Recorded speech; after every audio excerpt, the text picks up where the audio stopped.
दुनिया भर ने कैसे जानो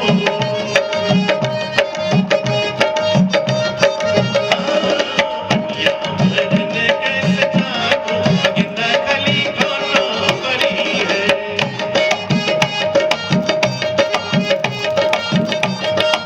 दुनिया भर ने कैसे जानो गिंदा खली कोनो बड़ी है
today, Mr. Kem Chan Lal.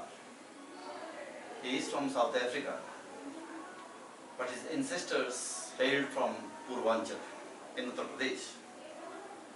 Mr. Kem Chan Lal does not speak Hindi or Bhojpuri, but he is a well-known Bhojpuri singer in Africa, and he performed live at various places. He has come to India to participate in Lok Rang Cultural Festival at Jogia in Kushinagar district, Uttar Pradesh. So welcome here. Thank you, Bhaji. Thank you to the listeners watching and the viewers watching. And I'm so grateful to you for this interview, and actually more grateful to the people, Subhash Bhai, for inviting me, and the Lok Rang committee for inviting me to perform at this awesome festival to showcase the Bhojpuri talent that we have still existing in South Africa. So it's an opportunity for me to showcast what I've done here. So thank you for that. So you performed here live in front of nearly 5,000 to 10,000 people. Yes. And nobody ever expected that you sang so well, the pronunciation, the words that looked exactly as a Bhojpuri singer sing, but you can't speak the language. Yes, I don't speak language. How has this happened that you don't know the language and yet you can sing it? Sing it. All right. It's a simple story.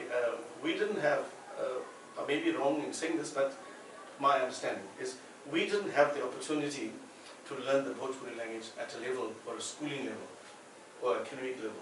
All right. So I learned what I learned from my mom, but she passed on in 2000, in the year 2001. So I was the only person that I can understand Bhojpuri, not completely. I understand the basics of Bhojpuri, but I can sing the language because my mom used to write, my brother also wrote songs. My father was a very great singer in South Africa, he was a very great singer. So obviously all his songs, I grew up listening to some of the songs. I listened to the pronunciation of the words, and that is how it settled in me, and I just continue to do that. So basically you know the meaning of the songs. Words. No, I know the meaning of the word. Oh yes, I know the meaning of the songs that I sing. Oh yes, absolutely, 100%. I know the meaning, I know what it is all about, I know why I'm singing the song, I know the reason for the song, I know, the purpose of the basic of the song. So I know what I'm doing. I understand the singing completely. I understand the words completely. So when you were singing here, Yes. in front of the Bhojpuri crowd, Right. what was the feeling?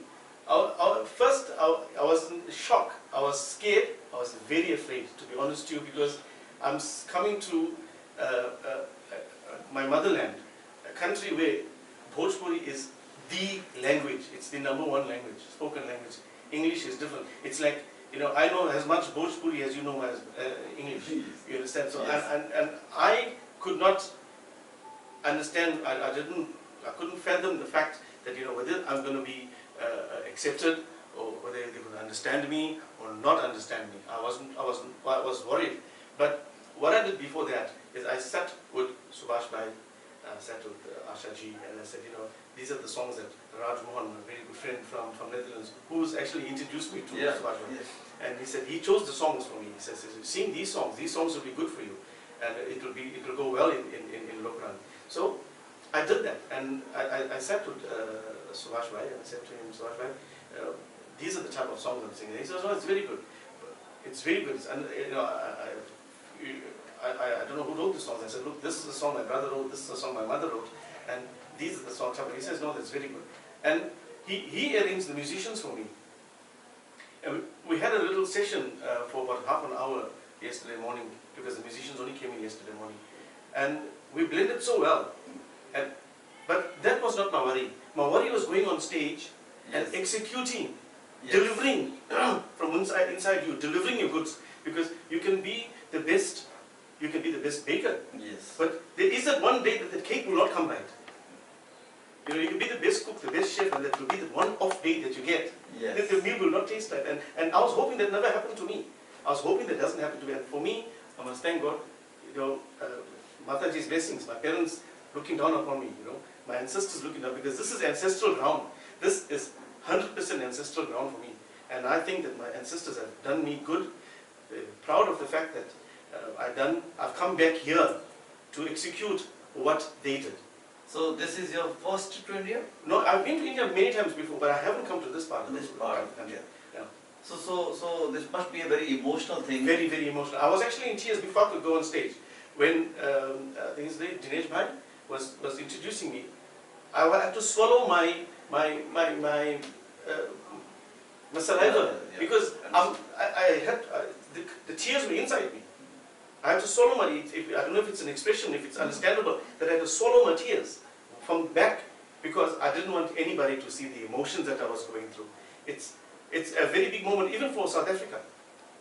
For the people at home, for my country, it's a big moment because it's the first time in 161 years that a Bhojpuri singer from South Africa has been recognized and invited. I've got to stress this point, has been recognized and invited. I was not hired. I was invited to perform in my motherland. I was invited to perform here. You know, I'm not hired. Yes. And I never claimed to be such a great artist. My work proved itself. So I've come here because of the work that I've been doing and the promotion of Bhojpuri. Because when I go back to South Africa, my duty is to promote Bhojpuri at a bigger level now, to make them understand, listen, I went to Kushinagar, I was there at the Lok Rang Festival, and this is what it is. Let's do something to boost and bring back Bhojpuri because it's relegated right to the bottom, right to the ground. Yes. Right? When our indentured labourers went from UP, when they went to South Africa in 1860 and the years that followed, right? Bhojpuri was the prime language. Yes. It was the prime language. It was right on top. But due to colonization again, British colonization, suppression, and you had to bring Bhojpuri down and English started to go up. So what happened as a result? Hindi, Bhojpuri sank. It sank to the bottom, and should Hindi started coming, Bollywood started coming in. So people started to speak Bollywood because if you want to, they classed Bhojpuri. It's a classification. They classed it. They put it into a section, a category. They called it a dialect. Yes, but what they've done is, yes, it is a dialect of Hindi, but what they've done, they've taken it and they pushed it into one corner, saying that, listen, you speak Bhojpuri, you are lower class. It became the caste system again.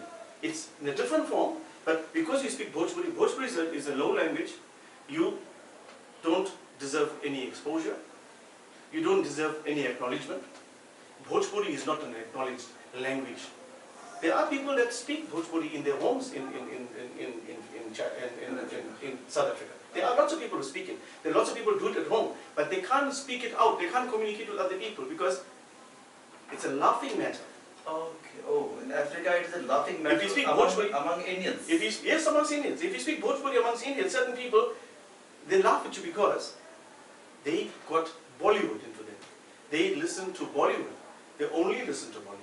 They focus on Bollywood. So the Hindi that is spoken whatever is spoken in Bollywood. All the serials that you get on TV, that is what they getting learn. popular. Yes, and it's promoted in the country. You see, Bhojpuri is not promoted.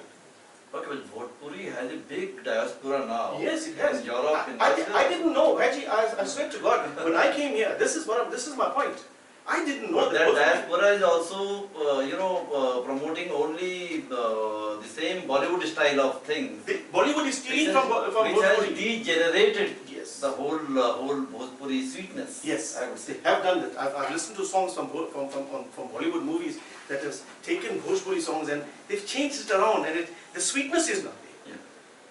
Yeah. You got the beat, you got the tempo, teka, everything is fine, but the sweetness of what is happening is that it's sensuousness has been converted into the very in a sexual way. How you present woman. It became like Hollywood, very sexually orientated.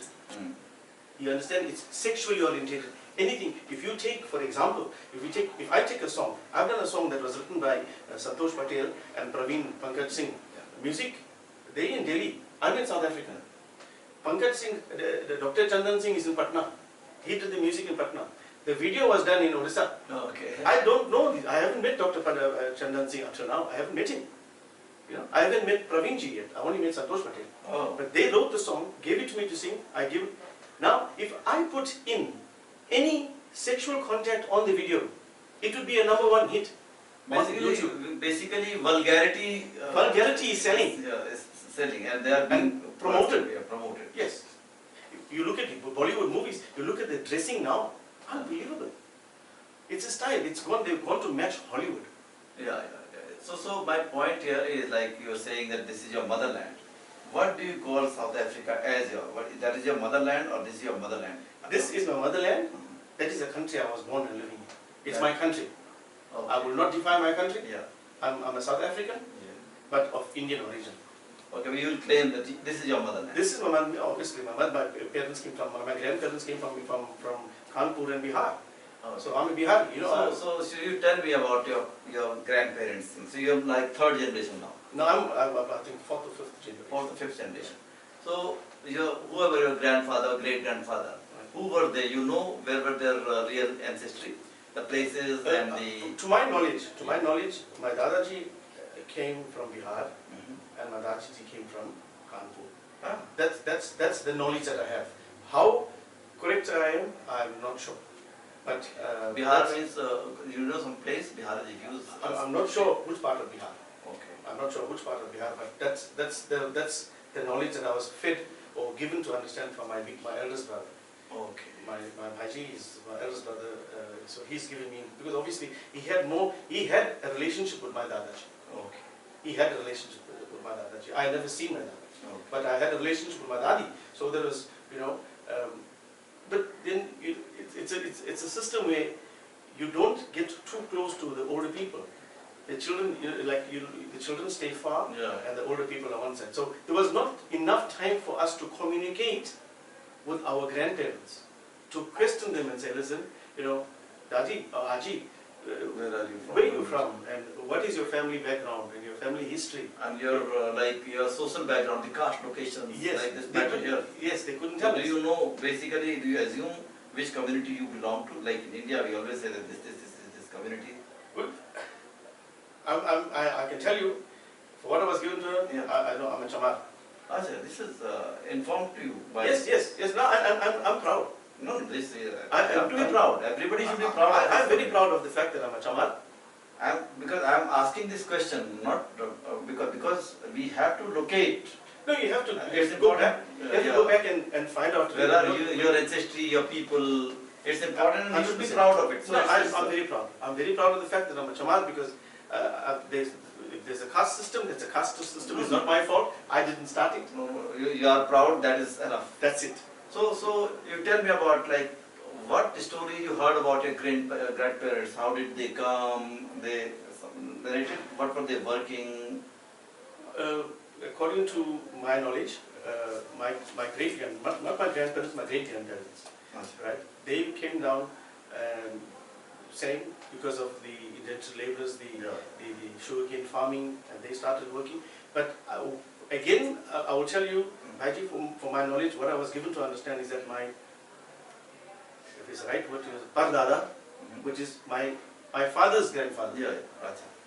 Right? My father's grandfather. He was a chaiwala. He was working for the white people that took them to South Africa. Achha.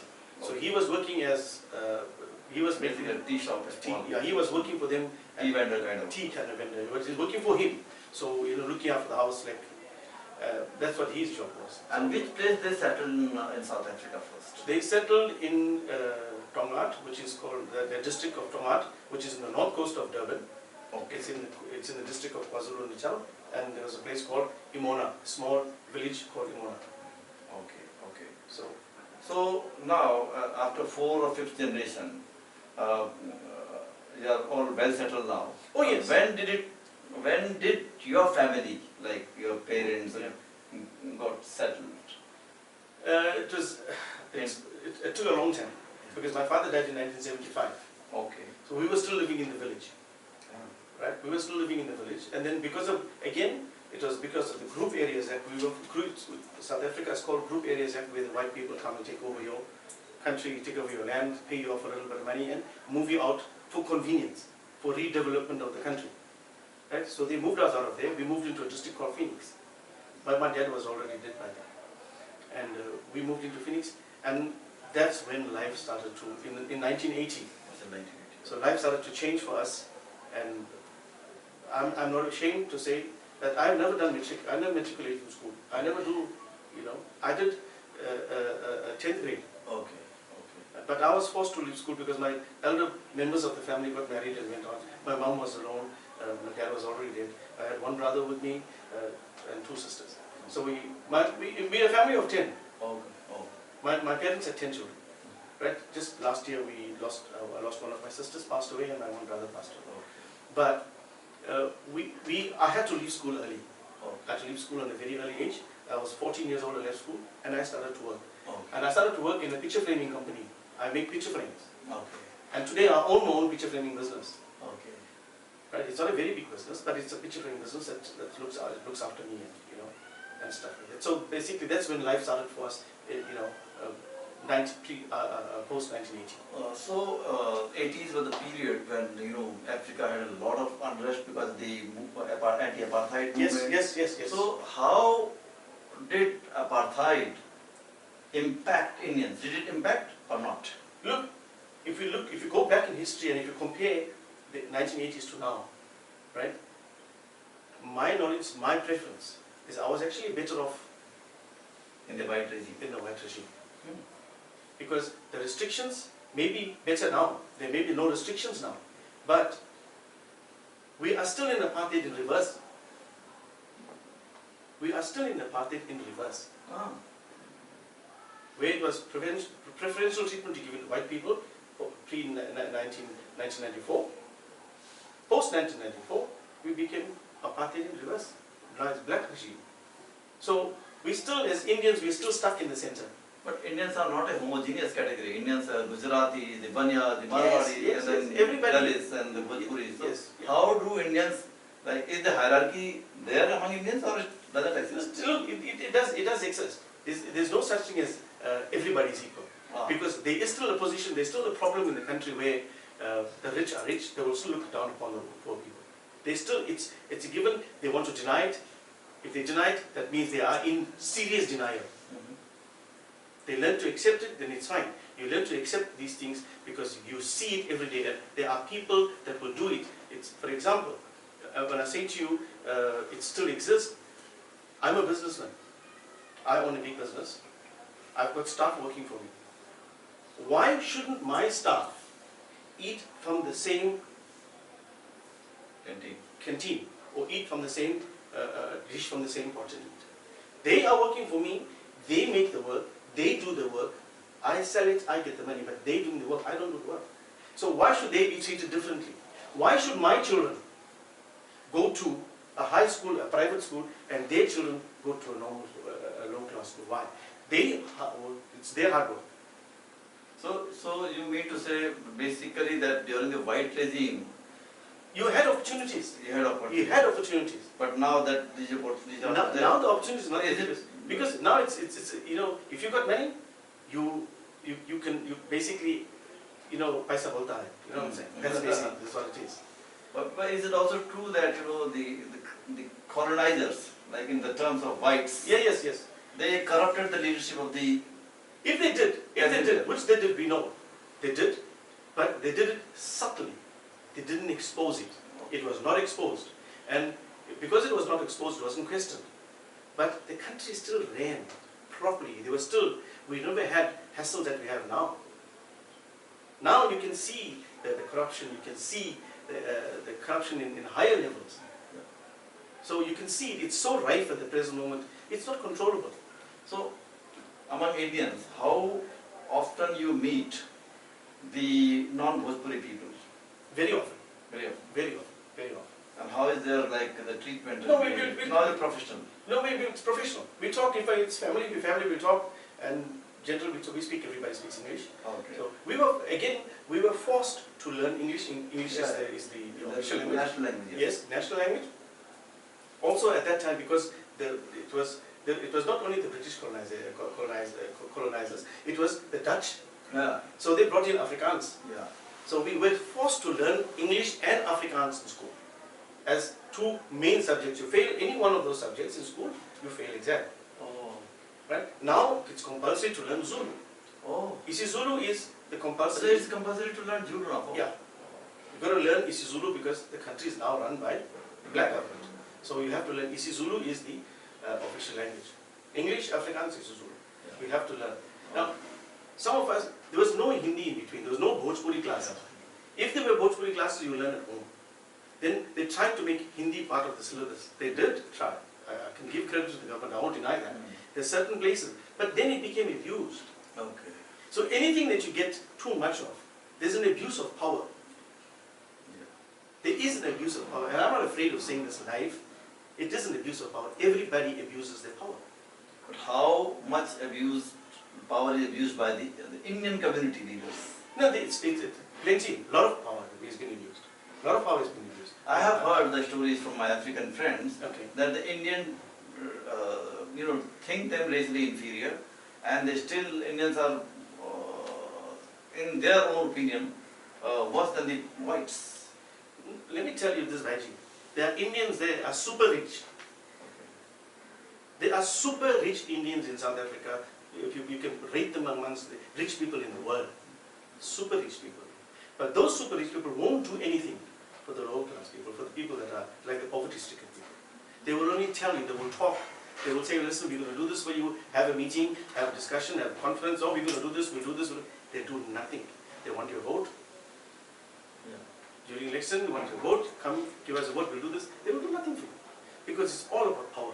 How much is the caste and regional disparities among Indians? Like, that. They still have a caste system. The caste system still exists, as much as people want to deny that as well.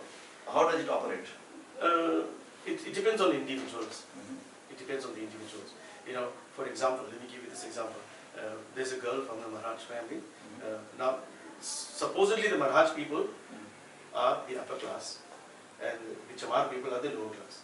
And then you get in between, certain people are Singh or whatever, but they're all middle class. So if there's a boy from a Chamar family is in love with a girl from a Maharaj family, there's a problem. You can't.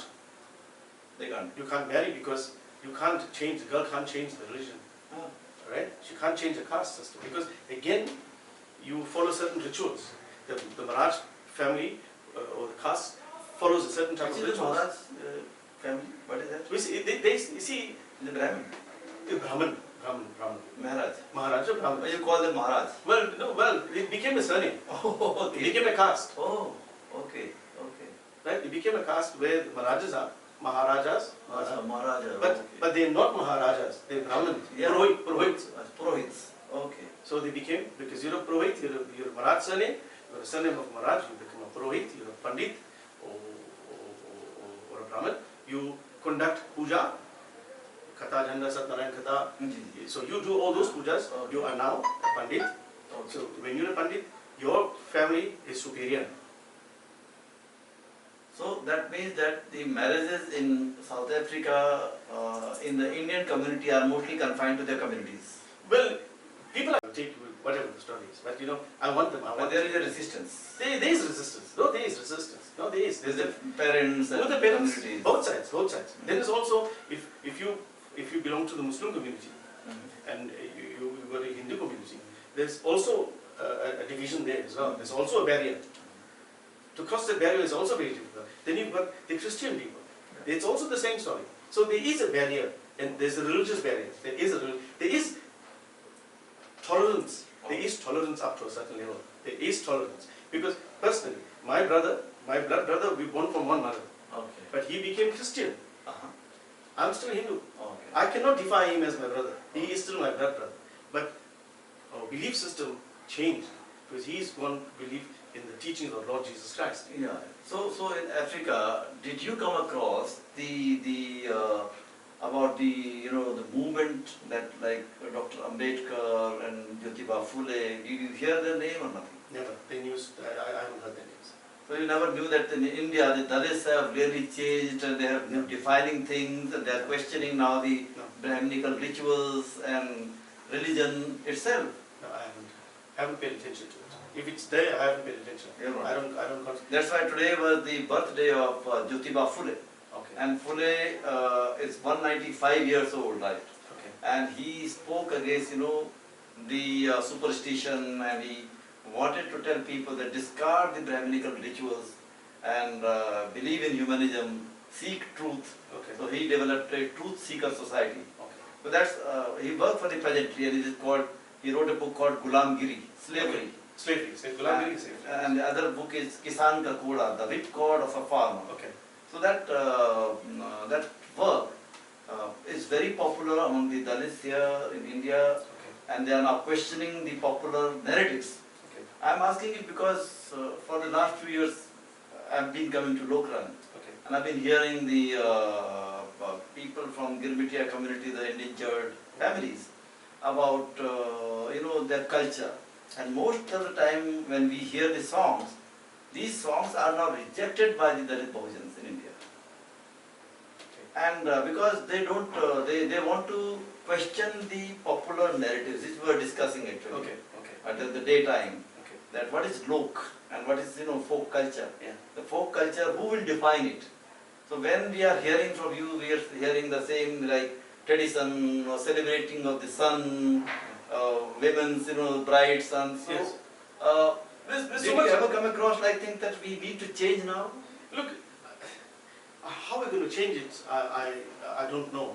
Should it be changed? Yes. Should it go back and say, listen, let's question why it was done in the first place. Let's question why it was done in the first place.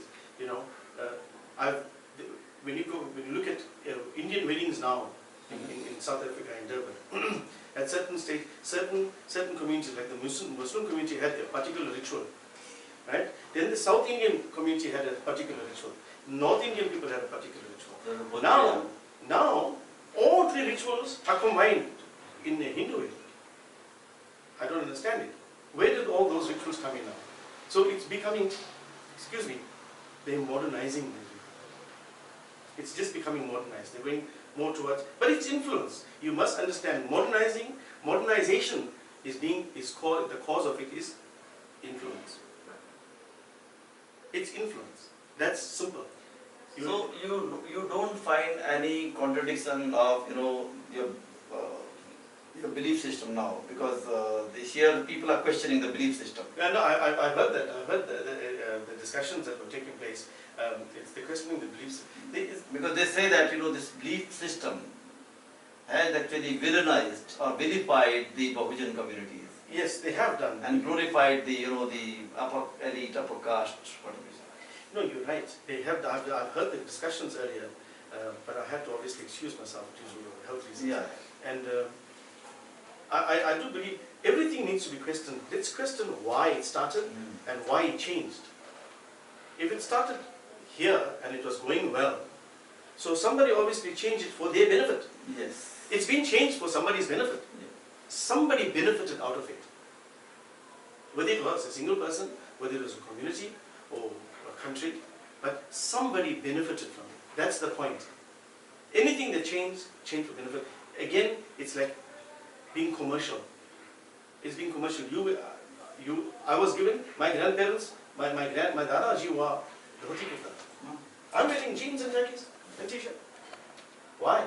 It was introduced. It was introduced to, you don't wear this.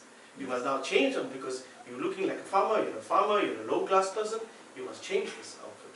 You must now wear this, so you become one with us.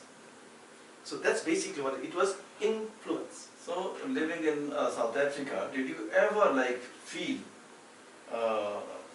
about the colonizer, the British people, who took the Country. your people, your parents, grandparents from India, not telling them where they're going? No, Basically, this is one of the most horrific stories. It is. Actually.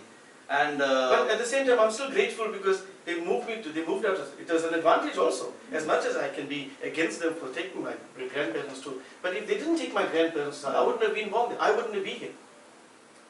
and if your grandparents had lived here only, then Then how would you have gone? you understand? I wouldn't want to from South Africa. So it's So basically you're saying that somewhere you feel that if you were born here, you might not have got that respect and that equality. exactly. I don't get the respect in South Africa either. So we don't get the South Africa. You don't get the respect in South Africa. Bhojpuri doesn't get respect in South Africa. Just recently because of my trip to India, this festival has changed things for me in South Africa. I'm being serious, and I'm saying this live on TV. It's going to go on TV, and it's live, and I'm happy to say it.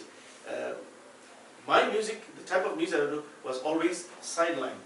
It was deemed as low-class, inferior quality music.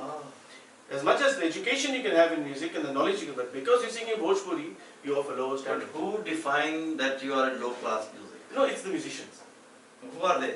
Yeah, the so-called Bollywood artists. Oh. Yeah. The so-called Bollywood artists will deem Bhojpuri as lower-class music.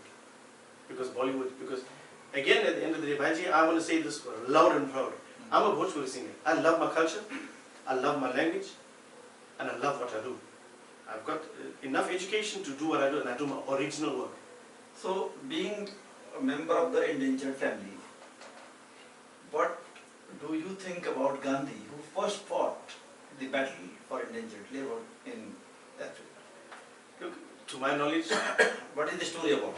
to my knowledge, I haven't paid, I'm being serious again, I haven't paid much attention to Gandhiji's teachings. I know a few things, I heard it, but personally, it hasn't impacted my life. But I'm saying is, what stories did you hear about his work in Africa? Well, I know his fight for freedom, you know, the Satyagraha, and all, I understood all those things.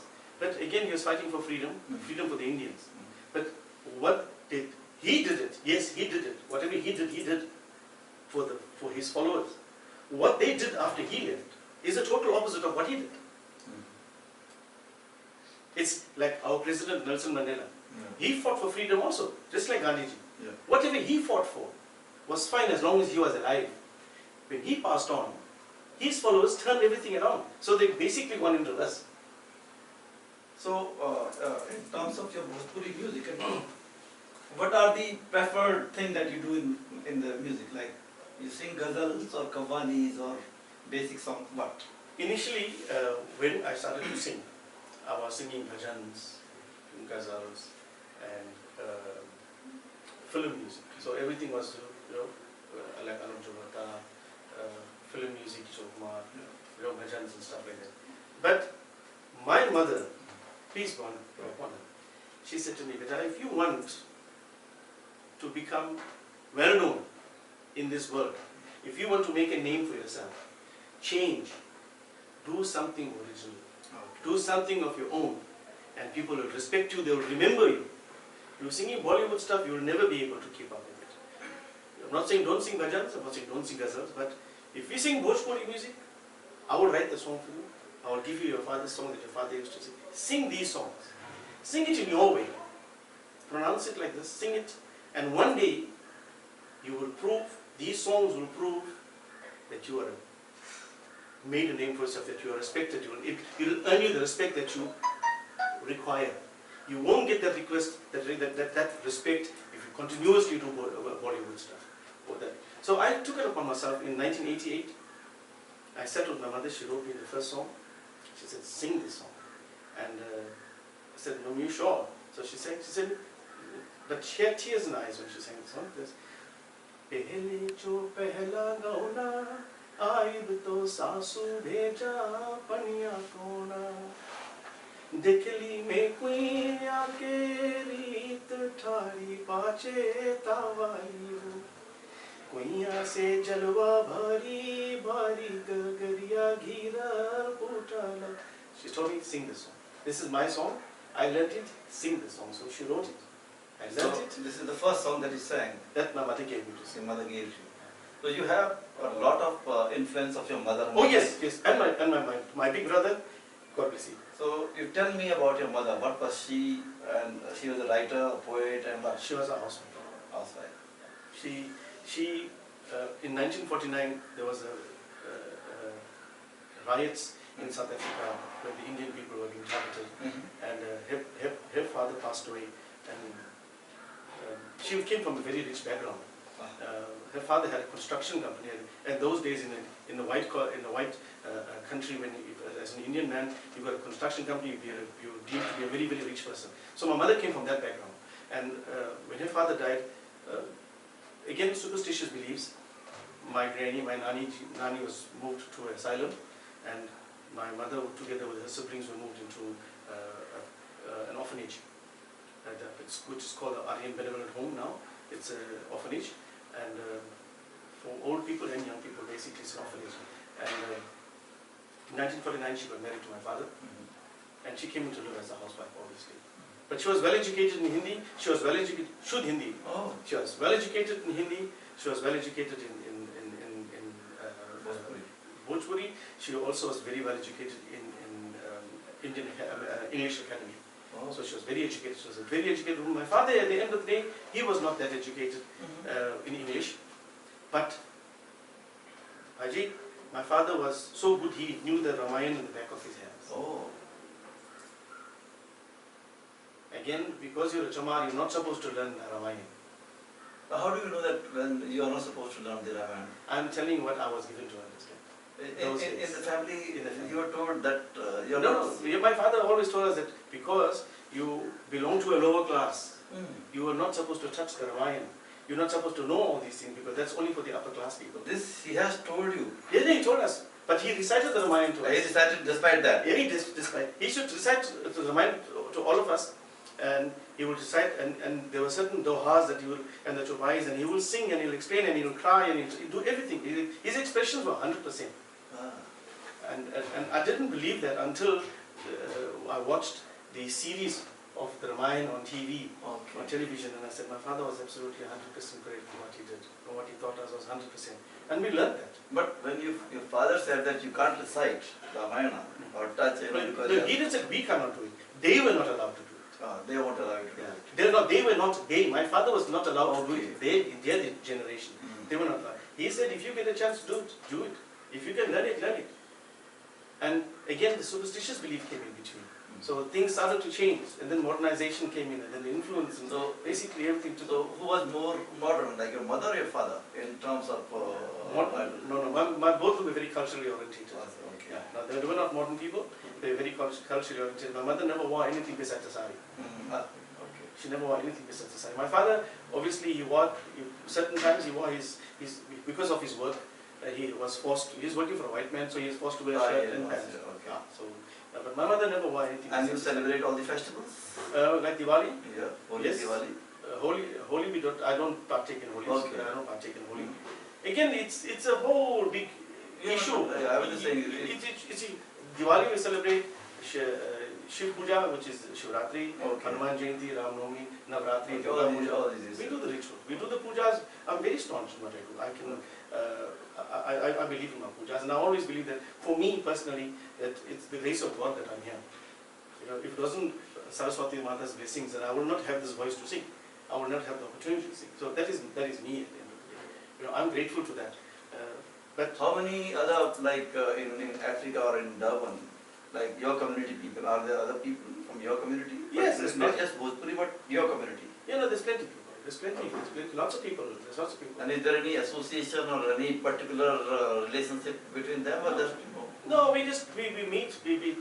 I became recognized because of my music again. Okay. So that's how people got to know me. And then when they meet me, they talk to me, we chat, and it's hey, Bhaji, hello, bhai, kisa bhai, Okay. So that's, and then I've got a function there, would you be able to perform for me? Sure, no problem. Honestly, that's how it is. So which is your like the song which you love from your heart, which you can say that this is the best pickup that you can sing here? Like Pehle Jo Pehla Gauna is one song that I sang. But my brother wrote me a very interesting song. I listened to the song. Sometimes I think about him, and he was, I speak to him. He wrote, "Paniya bharna kaise jaibo." The one I sang last night. Yeah. "Paniya bharna kaise jaibo, magina khali kaata bari." So that's very special songs to me. So those are special songs for me. So anything special that you want to tell to your Bhojpuri people or Indian people about the diaspora, about yourself? All I'm going to say to the people that's watching, that I am Kem Chan Lal. I'm a Bhojpuri person. I'm a Bhojpuri man. I'm a Bhojpuri singer. I love Bhojpuri, and to me Bhojpuri runs in my blood. I won't change that for anybody or for anything, and I'm happy to take this back, this knowledge that I have gained here in Lok Rang, back to my people in South Africa and try and promote Bhojpuri at a bigger level, at a higher level, and bring it from where it is right now and just lift up Bhojpuri. And if I can do that, my trip to India is a success. Okay, thank you very much Thank you, for Raji. your presence here, and wish you success Thank and you. I appreciate all this. immunity This and is good so health. important. Thank you very much. Thank you so much. कैसे बने वो तरकारी बताइए जाओ. वाह वाह वाह बहुत बढ़िया. This song is also written by my brother, Mr. Kem Chan Lal. Very nice, very good. तरकारी बनी.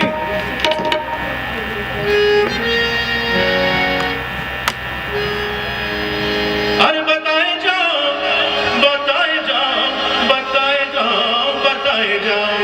अरे बताए जाओ, बताए जाओ, बताए जाओ, बताए जाओ. कैसे, अरे कैसे, कैसे बने वो तरकारी.